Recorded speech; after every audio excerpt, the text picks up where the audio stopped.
الحمد لله رب العالمين والصلاة وسلاما على المبعوث رحمة للعالمين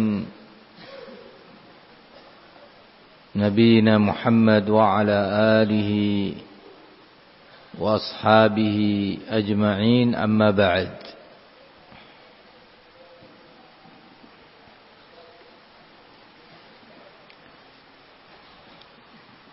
Hingga kajian kita terakhir, kita memasuki atau membahas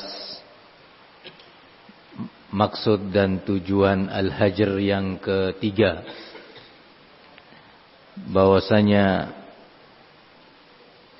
Al-Hajr dalam penerapannya juga ditujukan atau dimaksudkan sebagai bentuk penerapan al-amru bil ma'ruf wan nahyi 'anil munkar.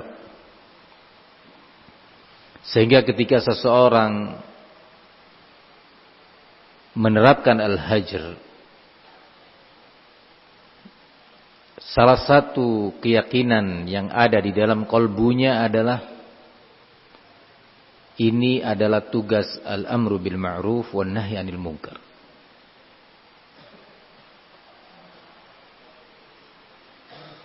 Yang apabila saya tinggalkan perintah ini yang datang di dalam Al-Quran maupun di dalam sunnah Nabi alaihissalatu wassalam, maka yang pertama, dengan itu saya telah menyelisihi Allah dan Rasulnya. Sementara Allah subhanahu wa ta'ala menyatakan فَلْيَحْذَرِ الَّذِينَ يُخَالِفُونَ عَنْ أَمْرِهِ an tusibahum fitnah atau yusibahum adzabun alim. Waspada orang-orang yang menyelisihi perintah Rasul, akan menimpa kepadanya fitnah. Dijelaskan oleh mufassirun, yakni dalam bentuk penyakit kolbu yang menjadikan kolbunya menjadi berat melakukan dan menerapkan tauhid, cenderung kepada kesyirikan, berat dan enggan melakukan sunnah, berjalan akidahnya di atas sunnah, dakwahnya di atas sunnah, keberatan, sehingga cenderung untuk menjalani semua itu di atas muhdatsat, di atas al-bid'ah. Fitnah dalam bentuk kecenderungan hati untuk melakukan kemaksiatan dan berat melakukan ketaatan disebabkan melanggar perintah Ar-Rasul alaihi assalatu wassalam. Ketika seorang meninggalkan, menyelisihi perintah Rasul, salah satunya adalah perintah untuk al-hajr wa tahdzir dari semua pihak yang diharuskan secara syariat mendapatkan hajr dan tahdzir. Ingat terhadap hadis Nabi alaihi salatu wassalam, wa ju'ilatiz zillatu was-saghar ala man khalafa amri. Dan sungguh telah dijadikan, yakni oleh Allah, kehinaan dan kerendahan bagi barang siapa yang menyelisihi perintahku, prinsipku, kata Nabi alaihi salatu wassalam. Sehingga ketika seseorang menjalani amalan dan ibadah al-hajr wa tahdzir minal mukhalifin, dia meyakini apa yang telah disebutkan dalam dalil-dalil ini. Dia takut, khawatir menimpa kepada dirinya, kepada dakwahnya, kepada negerinya kehinaan dan kerendahan. Dan kita masih ingat qaul Allah Jalla wa Ala di dalam Al-Quran, bahwa di antara sebab suatu kaum atau suatu pribadi atau sebuah negeri mendapatkan laknat Allah adalah ketika membiarkan yang mungkar tetap mungkar dan terus terjadi. Tidak ada upaya mencegahnya, tidak ada upaya mengingkarinya. Banyak faktor seringnya adalah faktor kepentingan-kepentingan. Kenapa tidak mau mengingkari kemungkaran? Kenapa diam terhadap pelaku kemungkaran? Kemungkaran akidah, kemungkaran ibadah, atau kemungkaran akhlak. Karena dia khawatir akan hilang dari berbagai kepentingan-kepentingan dunianya, baik materi ataupun hilang darinya jabatan atau hilang darinya pamor di masyarakat, di tengah-tengah umat. Allah Subhanahu wa taala mengabarkan tentang salah satu kebiasaan jelek Bani Israel. Allah mengatakan lu'inal ladzina kafaru min Bani Israil ala lisani Dawud wa Isa bin Maryam. Dzalika bima 'asaw, ini yang pertama, wa kanu ya'tadun. Telah dilaknat orang-orang kafir dari kalangan Bani Israel melalui lisan Nabi yang Allah utus kepada mereka, yaitu Isa dan Nabi Allah Dawud.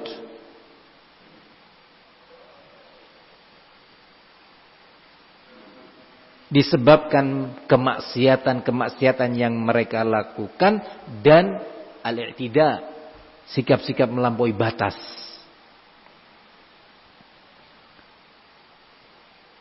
Kanu la yatanahawna 'an munkarin fa'aluh. Labi'sa ma kanu yaf'alun. Dahulu mereka itu tidak ada upaya untuk saling mengingkari atau mencegah adanya kemungkaran yang mereka lakukan di tengah-tengah mereka.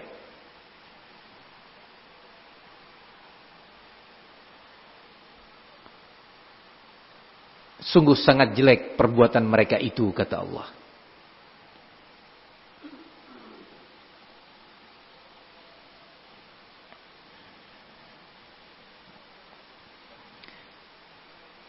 Ada dua pihak yang mendapatkan laknat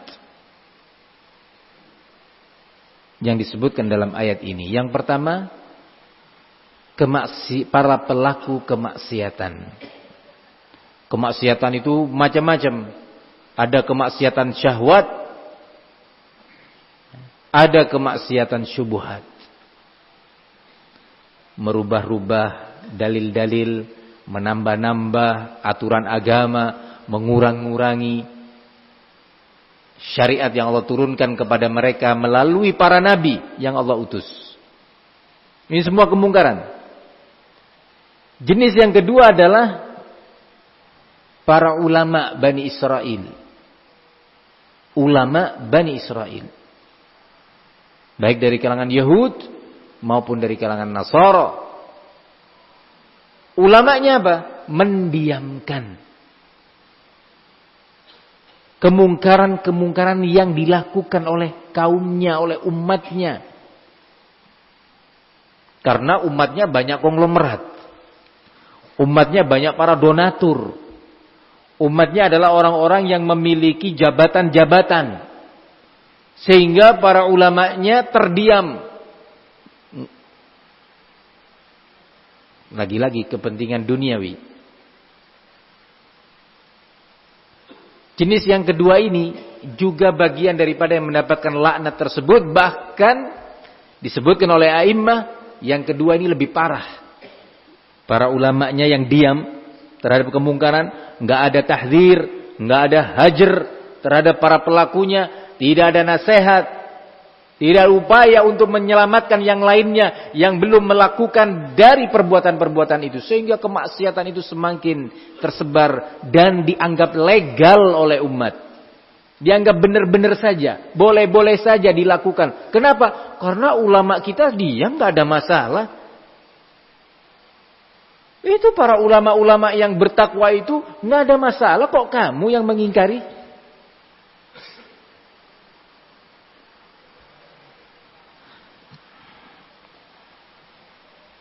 Qala al-Imam Asy-Syaukani dalam kitab Fathul Qadir jilid yang kedua halaman 55, Kitab Fathul Qadir adalah kitab tafsir, salah satu kitab tafsir karya Imam Asy-Syaukani rahimahullahu taala. Beliau menyatakan, "Fawabbakha subhanahu al-khassata." Qala wa humul ulama at-tarikuna lil amri bil ma'ruf wan nahyi 'anil munkar bima huwa aghladu wa ashaddu min tawbikh fa'ilil ma'asi. Falyaftahil ulama'u li hadhihi al-ayati masami'ahum wa yufriju laha 'an qulubihim fa innaha qad ja'at bima fihi al-bayanu asy-syafi lahum bi anna kaffahum 'anil ma'asi ma'a tarki inkarihim 'ala ahliha la yusminu wa la yughni min ju' bal hum ashaddu halan wa a'zamu wabalan minal 'usah. Kata Imam Syaukani, dalam ayat ini Allah mencela golongan khusus, yaitu al-khassah. Siapa? Humul ulama. Mereka adalah para ulama.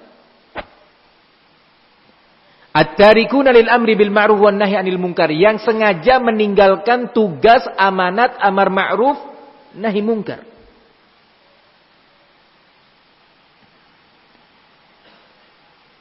Di mana perbuatan ini lebih berat, lebih dahsyat celaannya dibandingkan para pelaku kemaksiatan itu sendiri. Perbuatan apa ini yang lebih tercela? Membiarkan, mendiamkan. Kemungkaran tetap dilakukan, para pelaku kemungkaran dan kemaksiatan tidak diingkari.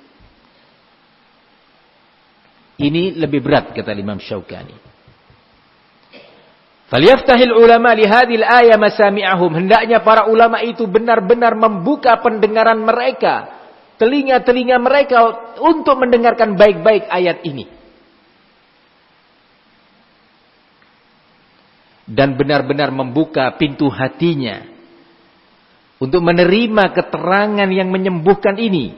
Bahwasanya, kata Imam Syaukani, mereka para ulama tersebut yang sudah berupaya meninggalkan dan tidak melakukan kemaksiatan, tapi bersama itu mereka tidak ada upaya mengingkari dan mencegah kemungkaran, tidak mentahdzir pelakunya, tidak menghajar pelakunya, itu enggak cukup, enggak bermanfaat. Yang diibaratkan di sini dengan kalimat potongan dari ayat la yusminu wa la yughni min ju'.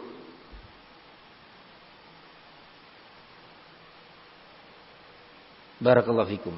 Sikap itu enggak bermanfaat, itu maksudnya. Kemungkaran memang betul tidak melakukan. Kemaksiatan mereka orang paling jauh dari kemaksiatan. Tapi ketika mereka sudah tidak peduli mengemban amanah dan tugas membina umat, salah satu pembinaan kepada umat adalah al-inkar alal munkar wa fa'ilihi. Ingkar terhadap kemungkaran dan pelakunya. Bagaimana ingkar terhadap pelakunya? Itu yang sering kita dengar sekarang dengan bahasa at-tahdzir wal hajr.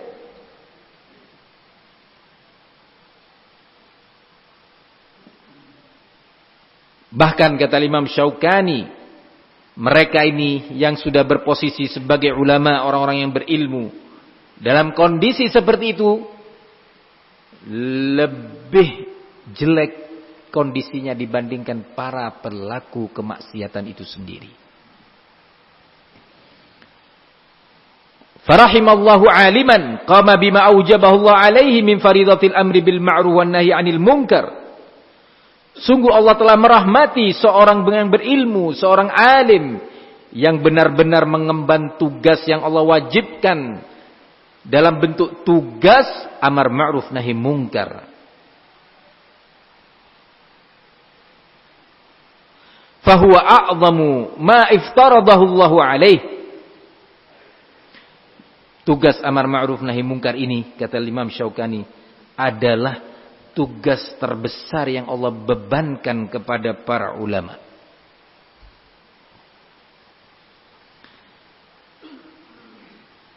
Demikian Imam Syaukani menyatakan,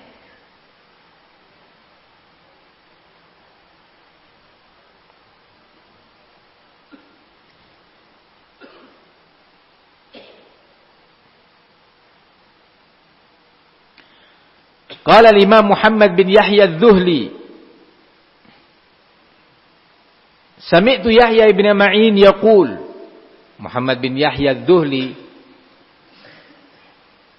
seangkatan dengan Imam Muhammad bin Ismail Al-Bukhari, Imam Bukhari, menukil riwayat dari gurunya Yahya bin Ma'in. Aku mendengar Imam Yahya bin Ma'in mengatakan, az-zabbu 'anis sunnati afdal minal jihadi fi sabilillah. Membela, membentengi sunnah, yakni dari segala yang mengotorinya, dari berbagai bid'ah dan muhdatsat yang merusak sunnah, itu lebih utama, kata Imam Yahya bin Ma'in, dibandingkan al-jihad fi sabilillah dengan pedang dan tombak.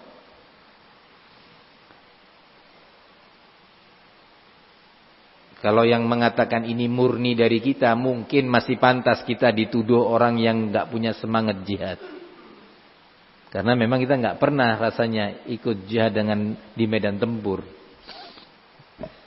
Tapi kalau yang dituduh semacam Al-Imam Yahya bin Ma'in, fahuwal mujahid, ikut di medan tempur, senang terjun di medan tempur, barakallahu fikum, nggak ada pintu untuk menuduh beliau bahwa beliau adalah seorang ulama yang anti jihad. Beliau menyatakan bahwa membentengi dan membela sunnah dari para perusaknya, dari orang-orang yang mencemarkan sunnah, mengotorinya dengan berbagai pemikiran dan penyimpangan di berbagai bidang. Sunnah di bidang asma wa sifat, as-sunnah di bidang dakwah, as-sunnah di bidang manhaj, as-sunnah di bidang ibadah, as-sunnah di bidang al-iman. Sunnah di bidang al-iman dikotori oleh murji'ah, oleh mu'tazilah, dikotori oleh kaum khawarij. Di bidang akidah dan ibadah dikotori oleh kaum tasawuf dan yang lainnya. Maka Imam Yahya bin Ma'in rahimahullah menyatakan, az-zabbu 'anis sunnah afdal minal jihad fi sabilillah. Qultu li Yahya, kata Imam Muhammad bin Yahya Az-Zuhli berkata kepada gurunya, bertanya, ar-rajul yunfiq malahu wa yud'ibu nafsahu wa yujahid, hadha afdal minhu? Wahai imam, seorang pria ini berinfak hartanya untuk membeli kuda, membeli senjata, biaya tempur ditanggung sendiri, tidak menunggu uang dari kas negara atau sumbangan dari manusia, enggak. Dia punya uang, dia punya apa yang dia miliki, dia gunakan untuk membeli logistik tempur. Ini yang dinamakan dalam banyak ayat yujahiduna bi amwalihim wa anfusihim, yaitu orang-orang yang berjihad di jalan agama Allah dengan hartanya dan jiwa raganya. Ini yang tertinggi. Kata Al-Imam Muhammad bin Yahya Az-Zuhli bertanya kepada gurunya, meminta penjelasan lebih jauh tentang nasihat yang didengarnya tadi. Ini seseorang telah berinfak dengan hartanya untuk logistik tempur, dan dia telah melelahkan dirinya, lelah ikut di dalam medan tempur, wa yujahid, dan berjihad. Masih saja yang itu yang membela sunnah, menjelaskan tentang kemungkaran-kemungkaran ahlul bid'ah, merinci kesesatan-kesesatan, sehingga umat benar-benar tahu, umat benar-benar faham bahwa ini adalah kesesatan, kemungkaran. Ini masih lebih utama dibandingkan mujahid fi sabilillah. Qala na'am bikatsir. Benar, tetap lebih baik dari seorang yang berjihad di jalan Allah berlipat-lipat kali banyaknya. Tapi jangan dianggap remeh amalan ini. Amalan besar. Amalan besar. Semakin karena tingginya dalam tanda kutip katanya semangat jihadnya yang tinggi di medan tempur sampai dia tidak mempedulikan mana jihad yang syar'i, mana jihad yang bid'ah. Jihad yang bid'ah seperti yang sekarang sering didengung-dengungkan oleh ISIS, oleh Al-Qaeda dan kaki tangannya. Berangkat ke negeri Syria atau Irak tanpa izin pemerintahnya. Dan seterusnya yang sudah sering kita bahas tentang permasalahan ini. Nggak peduli lagi. Ya akhi, ada satu jihad yang kalau antum amalkan dia lebih besar dibandingkan jihad dengan jiwa ragamu itu. Yaitu apa? Talabul ilmi, menyebarkan ilmu di tengah umat yang mengarah dan terus menuju kepada kejahilan.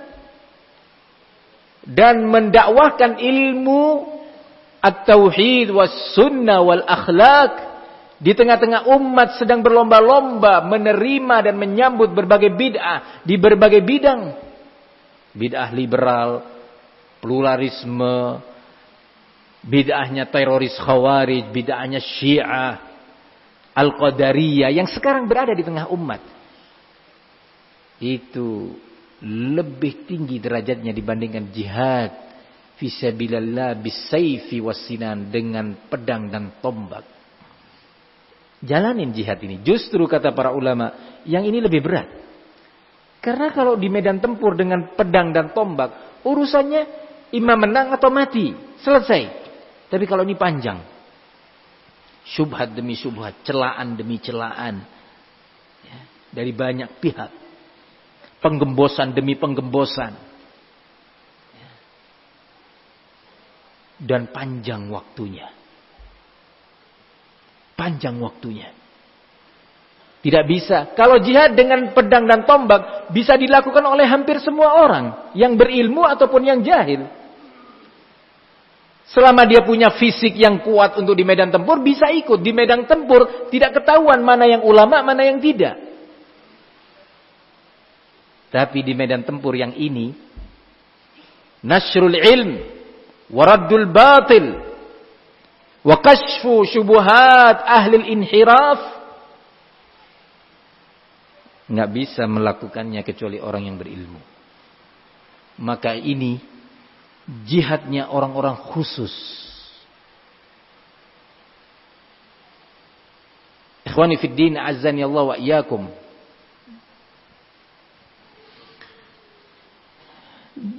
Demikian Al-Imam Yahya Ibn Ma'in mendidik kita.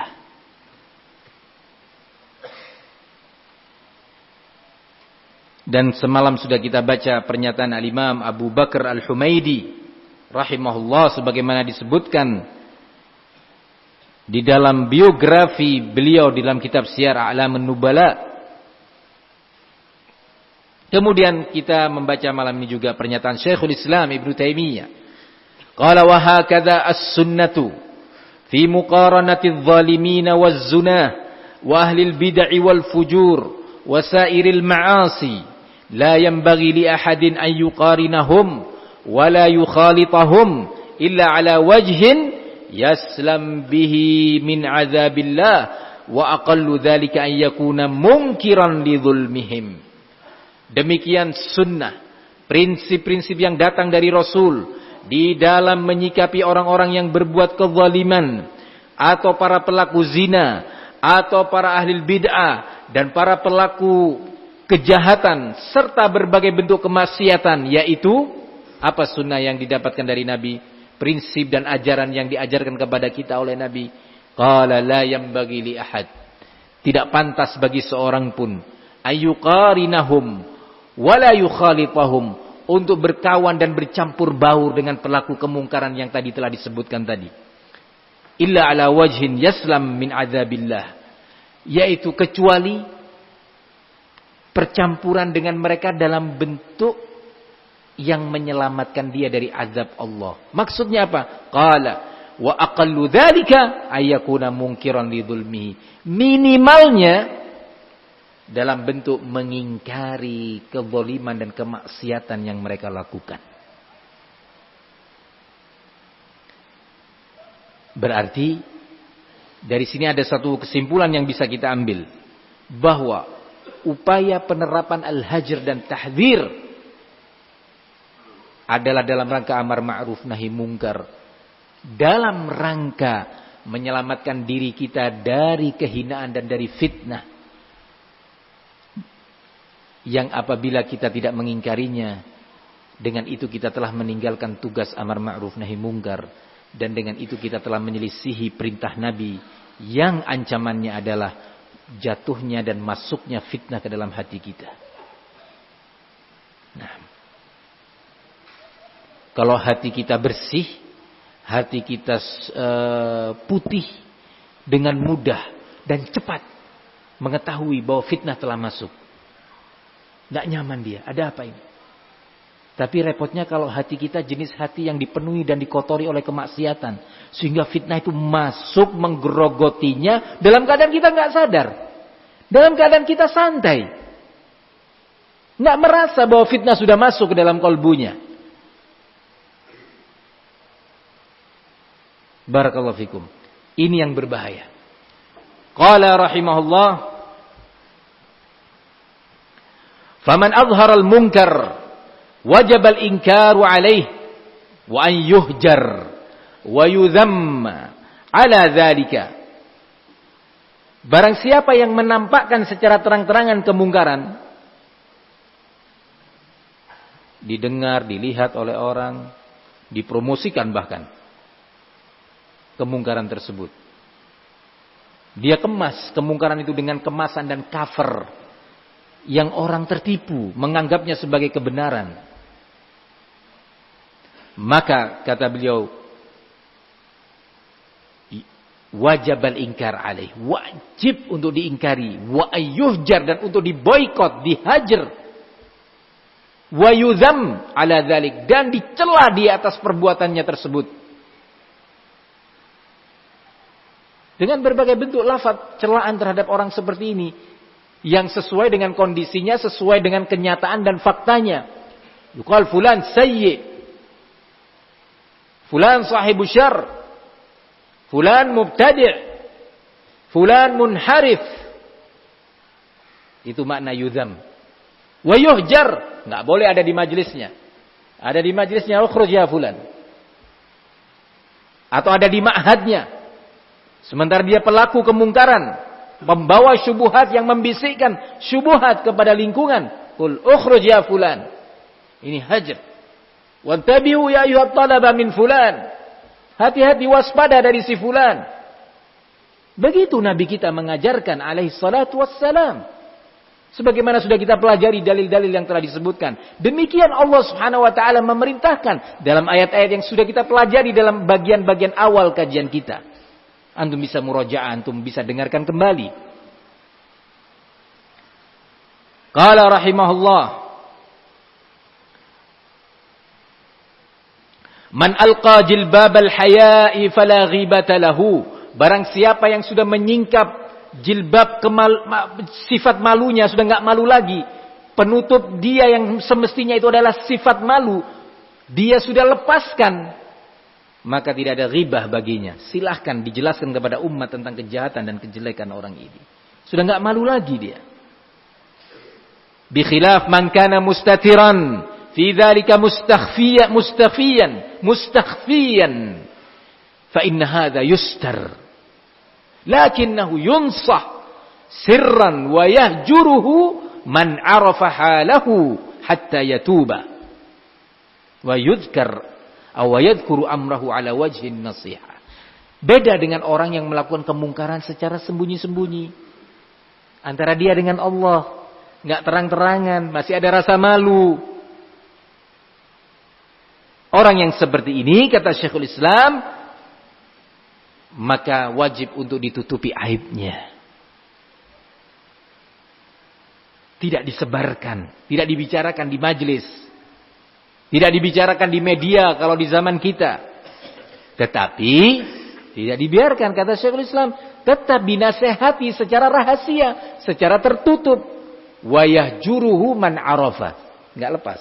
Tetapi juga orang yang tahu bahwa dia telah melakukan kemaksiatan walaupun secara sembunyi, wajib untuk dihajar juga bagi orang yang mengetahuinya.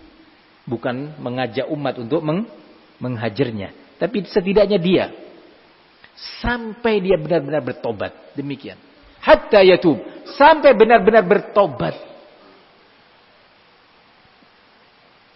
Semoga nanti ada waktu, semoga Ana juga ingat, kita ingin membahas tentang apa itu tobat. Bagaimana sih penerapan taubat? Kapan dikatakan dia seorang yang telah benar-benar bertobat? Tidak main-main ini. Karena sudah sering umat ini terkecoh, tertipu dengan ucapan, sudahlah fulan sudah tobat, bahkan sudah menulis surat tobat. Bahkan sudah bicara di majelis bahwa dirinya bertobat. Ada ketentuan-ketentuannya, barakallahu fikum.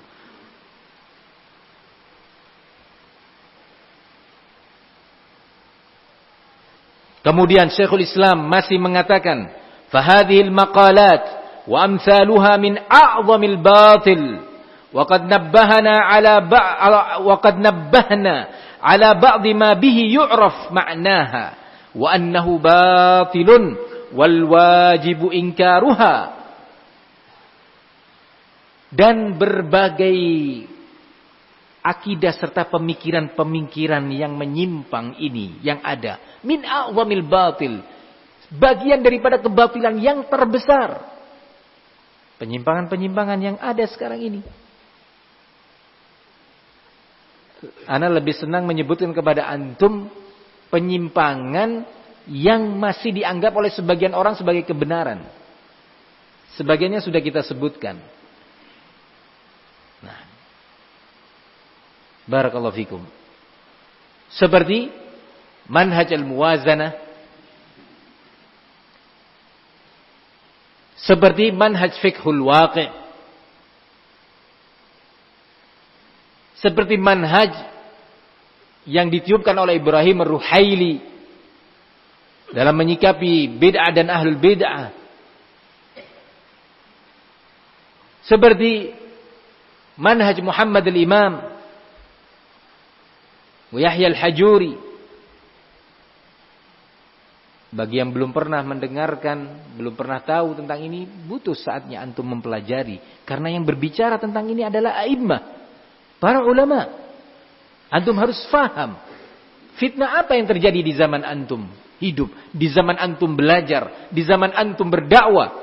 Ya, kita belajar fitan yang terjadi di zaman Imam Al-Bukhari, di zaman Imam Syafi'i, di zaman Imam Ahmad, fitnah yang terjadi di zaman Imam Al-Barbahari, Syekh Islam Ibn Taimiyah, yang terjadi di masa Muhammad bin Abdul Wahhab, Syaukani, San'ani. Naam, penting buat pelajaran bagi kita agar kita bisa memetik hikmah dari berbagai peristiwa itu dan ilmu dari para ulama tersebut.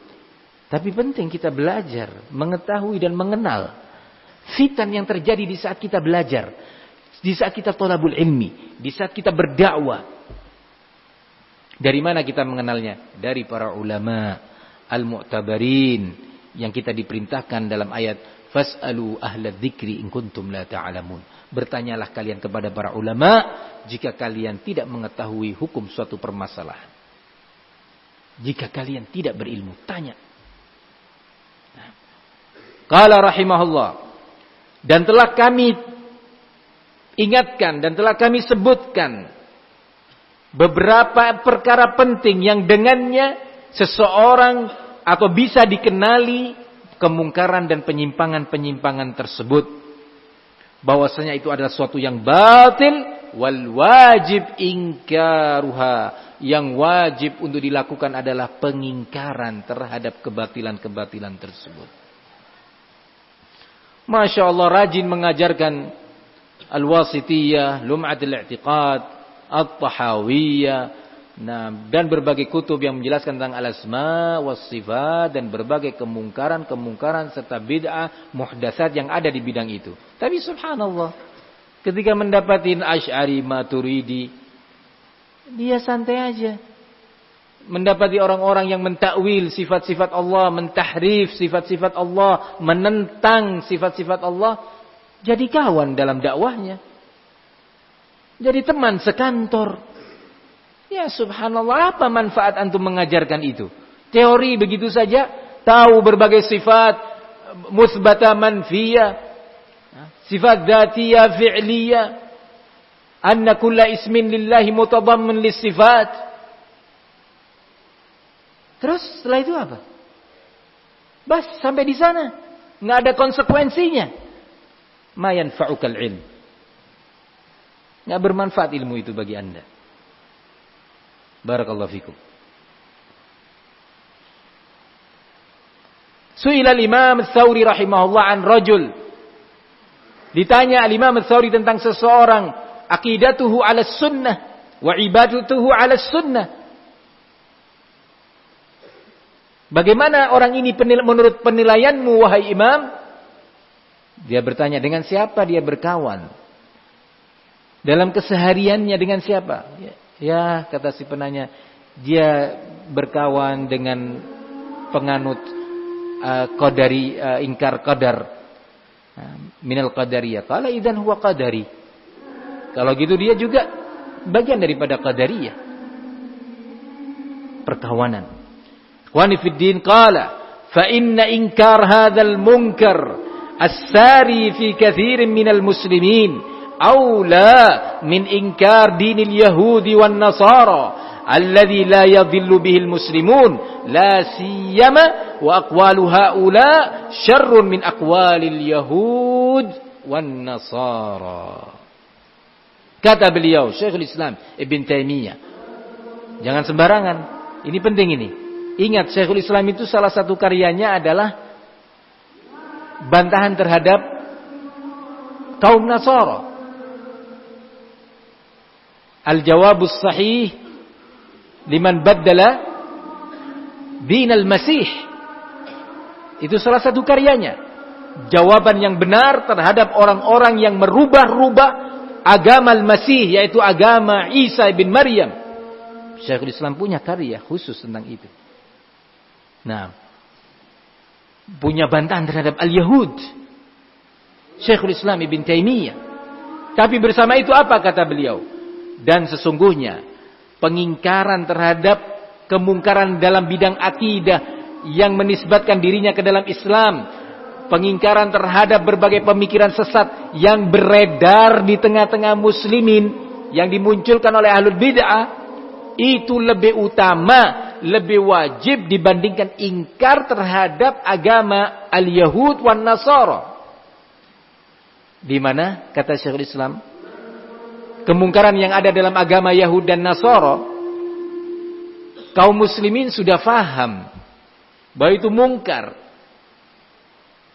Nah, sudah diketahui dan mudah umat Islam mengenalinya. Tetapi kemungkaran dan pemikiran-pemikiran menyimpang yang datang dari ahlul batil ini tadi, yang masih ada di tengah-tengah muslimin, lebih berbahaya.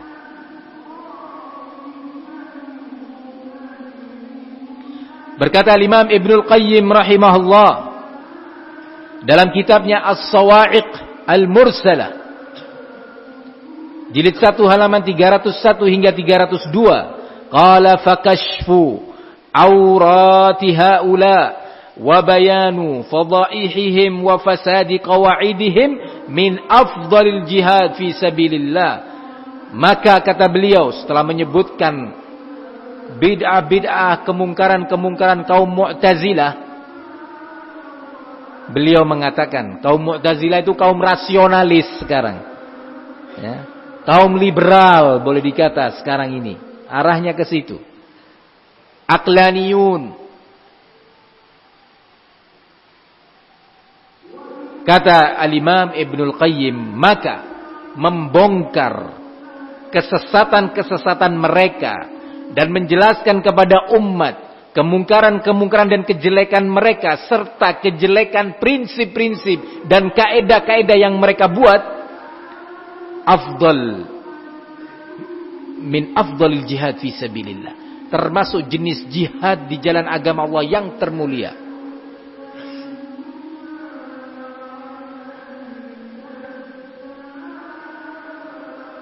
Qala, berkata juga Imam Ibnul Qayyim dalam kitabnya Al-Fil Kalami ala Mas'alatis Sama', wa hahuna aslun yajibu i'timaduhu, dan dalam perkara ini atau di sini ada sebuah prinsip dasar yang wajib untuk dijadikan pondasi, wa huwa anna Allah Subhanahu wa ta'ala asama hadhil ummata an tajtami'a ala dhalalah, bahwasanya Allah Subhanahu wa ta'ala telah melindungi umat Islam ini untuk semuanya sepakat atas sebuah kesesatan. Umat semuanya sepakat atas sebuah kesesatan, enggak mungkin terjadi, kata Al-Imam Ibnul Qayyim, karena Allah sudah melindunginya. Sebagaimana dalam hadis, la tajtami'u ummati ala dhalalah, umatku ini tidak akan pernah sepakat dalam di atas sebuah kesesatan. Tidak akan pernah sepakat menilai sebuah perkara kesesatan, semuanya mengatakan iya, benar, boleh dilakukan dan seterusnya. Enggak akan pernah terjadi. Kata Imam Ibnul Qayyim rahimahullah, walam ya'sim ahadaha minal khata'i la siddiqan wala ghairahu, tetapi Allah tidak menjamin perlindungan terhadap pribadi-pribadi umat Islam untuk selamat dari kesalahan. Bisa difahamin? Pribadi-pribadinya enggak ada jaminan dari Allah Subhanahu wa ta'ala untuk selamat dari kesalahan, kesesatan, kemungkaran. Enggak ada yang dijamin oleh Allah Subhanahu wa ta'ala. Bahkan kata Imam Ibnul Qayyim, la siddiqan wala ghaira, tidak Abu Bakar As-Siddiq ataupun yang lainnya. Abu Bakar As-Siddiq man huwa afdal hadhil ummah ba'da nabiha, orang terbaik dalam umat Islam ini setelah nabinya. Setelah Nabi Muhammad gak ada yang lebih baik dari Abu Bakar As-Siddiq. Bersama itu gak ada jaminan dari Allah bahwa Abu Bakar As-Siddiq pasti selamat dari kesalahan. La. Bagaimana dengan yang lainnya? Bagaimana yang dibawanya Siddiq? Penting, ini sebuah kaidah yang harus diketahui. Qala lakin idza waqa'a fi ba'dihha khata'un fala budda an yuqima fiha man yakunu 'ala as-shawab. Kalau terjadi kesalahan dari satu pihak, pasti Allah akan memunculkan seseorang atau suatu pihak yang akan mengingkarinya dan meluruskan perkara itu. Pasti.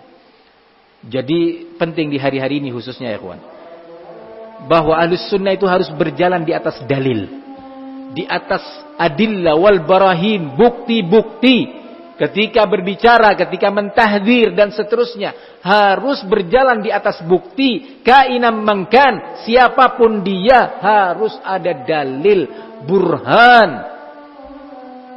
Harus ada. Kalau tidak, kata Syekhuna Ubaid, dia termasuk orang-orang al-mutahajjimin, orang-orang yang selalu menyerang tanpa dasar ilmu, brutal.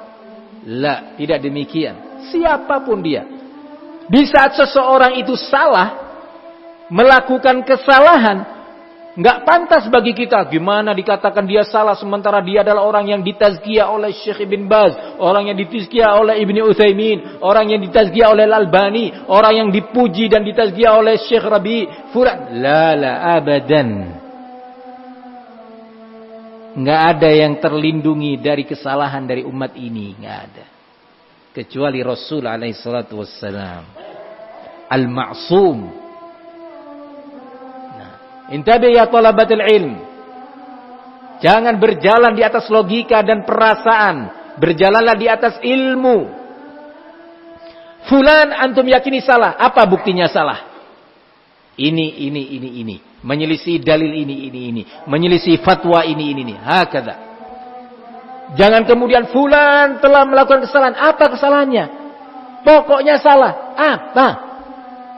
Kesalahannya apa? Fulan orang yang jelek. Apa? Kenapa? Jelek. Lish. Harus dijauhi oleh umat. Jangan ada yang mendekat darinya. Iya, kenapa? Pokoknya jelek. Nggak bisa.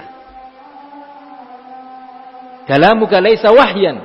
Ucapan Anda bukan wahyu. Barakallahu fikum. Ini prinsip harus dijalani oleh setiap muslim. Lu Ustadz sudah mengatakan demikian. Ustadz siapa? Ustadz itu nabi. Ustadz itu malaikat. Apa dalilnya? Apa buktinya? Apa hujjahnya? Hakadha. Ya talabatul ilm. Bukan kemudian, oh antum jangan menentang Ustadz. Ustadz itu dipuji oleh syekh. Ustadz itu perjuangannya begini. Ustadz itu begini. La. Bukan. Berjalan di atas ilmu. Kalau Ustadz tidak menyebutkan hujjah, perlu ditanya apa hujjahnya, apa dalilnya, apa buktinya. Ketika konsekuensi dari ucapannya itu menyentuh umat. Barakallahu fikum.